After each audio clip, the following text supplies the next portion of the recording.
बिस्मिल्लाहिर्रहमानिर्रहीम। नाज़रीन करम अस्सलामु अलैकुम वरहमतुल्लाहि वबरकातुहू। इंशाअल्लाह तबारक व तआला आज हम लोग पढ़ेंगे शरह मिआतु आमिल की अन्नौ सालिस। अब तक जो है हम लोग इस सिलसिले में हम लोग तकरीबन 5 वीडियोस बना चुके हैं। इंशाअल्लाह तबारक व तआला ये होगा हमारा पार्ट नंबर 6।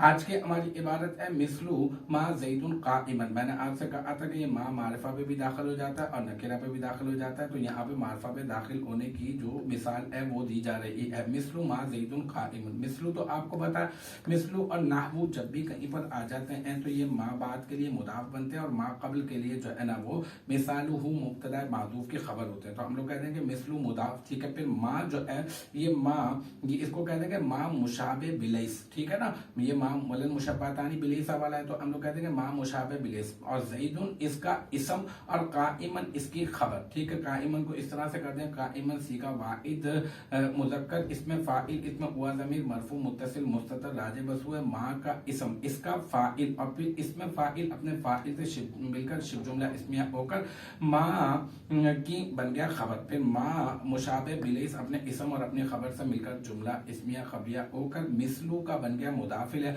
और फिर मिसलू मुदाफ अपने मुदाफ इलैह से मिलकर मिसालुहु मुब्तदा माज़ूफ की खबर, और फिर मिसालु मुब्तदा माज़ूफ अपनी खबर से मिलकर जुमला इसमिया खबरिया हुआ। तो अल्हम्दुलिल्लाह हमारा पार्ट नंबर 6 भी अपने इख्तिताम को पहुंचा।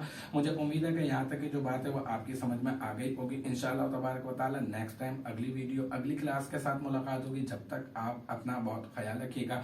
व आखिरु दावाना अनिल हम्दुलिल्लाहि रब्बिल आलमीन।